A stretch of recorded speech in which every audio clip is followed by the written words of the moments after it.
They say that the hour of 3 a.m. is the time when spirits can become active, and I'm sure of that. My apartment was always a little too quiet for one in the city, especially at night. No drunk shouting in the street at the time, no sound of car horns and alarms that could penetrate the dark at that particular hour.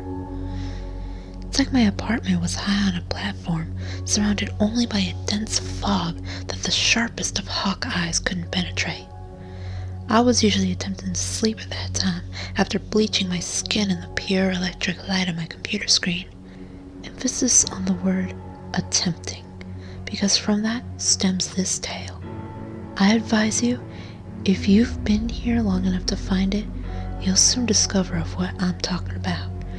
I should really tell you anyway, just so you know you're not insane. I know I'm not. Every night for the past 4 months, a strange sound would pierce the strange blur that surrounded my home. Or maybe just my mind. I have searched the apartment many times for it, but behind the hollow sounding ivory walls and hard pine floors, I couldn't find any source. The sound at first was like scratching. If you have long nails, drag them across the table. It sounds just like that. It was slow, and every time I heard it, I froze up. It wasn't as dramatic as anything like ghostly moaning or anything like that, but it still scared me so much I reverted to childhood and stuck my head under the blankets. During the day, I worked at what could possibly be the most boring place on earth, a factory that stamped out cans. They didn't even need workers, but I really didn't care. I paid the bills, and getting to sit around until someone needed help fixing a machine wasn't too bad. I sort of miss it. There was always something bad happening though in retrospect. I feel as though it was following me. For instance, a man's hand ended up getting caught in the stamping machine under a sheet of aluminum. The crunch was sickening. It sounded like a dog chewing on a bone. That same splintering sound.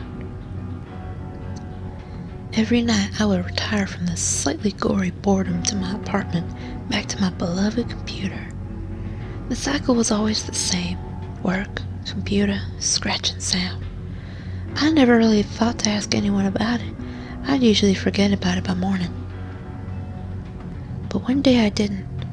I sat there in my folding chair at work, surrounded by the drab, bleak, gray concrete walls, a long ignored cigarette that was gradually becoming a trembling tower of ashes in my grasp, trying to think of a way to discover whatever this thing was.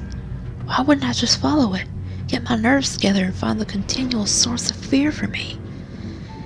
It made me cold at the thought, but I knew I had to do it. So that night, I turned off the computer as usual, but then took one extra step. I grabbed a flashlight. It would be faster than dashing across the room to my light switch. It could even be mice, I thought to myself as I slipped into bed, wearing the hero's garb of any sleepy woman. Just my undergarments. At least, if I ran out crying out of the building, a few people could get a laugh. The clock slowly began to head towards 3 o'clock. My heart began to pound nervously, and like a sword, I held the turned-off flashlight to my bare chest. The necklace around my neck felt strangely cold, even though I had at least 3 comforters on. Oh, the joys of a particularly cold winter. Closing my eyes, I heard the scratching. Slowly it got louder. My hand began to shake, but I kept my eyes shut. Why wasn't I turning on the light? Why wasn't I looking? Because there was a new sound, a tinkling, a strange shaking, like a maraca full of metal instead of beads or beans. A loud thunk against my door made me leap up. Turning on the flashlight, I managed to run to the light switch and flick that on as well. With an icy, trembling hand, I opened the door. And what I saw will never leave my mind. There was the source of my fear, the thing that had somehow invaded my home. An oddly small, waif-like creature, like a starving child with skin that was too pale. It was like a corpse dropped in water, for its skin was tinged with blue. Every vein was visible. Oh, how I wanted to gag at the sight, but it gets worse. Strategically placed in this demented creature's flesh, long metal nails were embedded through the tips of its fingers and toes, sticking at its neck and shoulders, down its chest and out its eyes. They were everywhere. Oh, how loudly I screamed. I didn't know. How would anyone hear it through the fog surrounding my house? Would I hear it? I couldn't stop staring.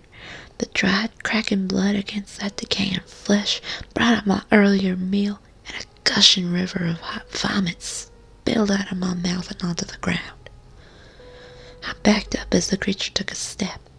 Its lank hair was missing in chunks, and as it stepped closer, its feet dragged upon the floor, the nails in them making a scratching sound. Why I had to keep my room in a state of continual chaos, I don't know, but the mess was astounding. Of course I fell. Scrambling back, I stared in horror at the dead thing. It didn't move right, I realized. It didn't just walk. Its motions were snappy and disjointed, and one foot dragged behind it while the other advanced towards me. In its hand there was a heavy, rusted hammer, dripping with what I hoped was water. It was slightly rust-colored. I couldn't bear to see it, but in the other there was a plastic grocery bag that sagged and poked out from the weight within it, like if somebody hung a porcupine from a diaper. I felt the wall against my back. The creature moved forward. I was paralyzed with fear at the sight of it. It was so grotesque. In front of me it stopped. I noticed the puncture marks on its tiny calves where the nails were, and I felt a strange sense of pity. The bag in its hand split a little, and the sight of what was within it made me let out an audible and most likely bile-scented groan. A nail jutted out. I cried out loudly as the thing pounced upon me, and as I felt the first nail go into my eye, it was worse. Through the blood blocking my vision, I could see its tiny mouth pull back into a widely toothed smile, the nails in its lips making them split and gush rotten black blood down onto me. I moaned in pain again as another nail entered my second eye. Blindly I swallowed, but it was to no avail. Perhaps it would be over soon. Perhaps death would be better than being tormented by this rotten thing. But still the nails entered. Still I cried out loudly, especially where I was dragged. I couldn't see where, but damn, it hurt. It's gone now, the nailed child. I don't know where it went, but I know somewhere. It'll be coming out at 3 o'clock. And so will I. I think you ought to check your clock, because it looks like this bag in my hand is about to split. I'm so excited to see you.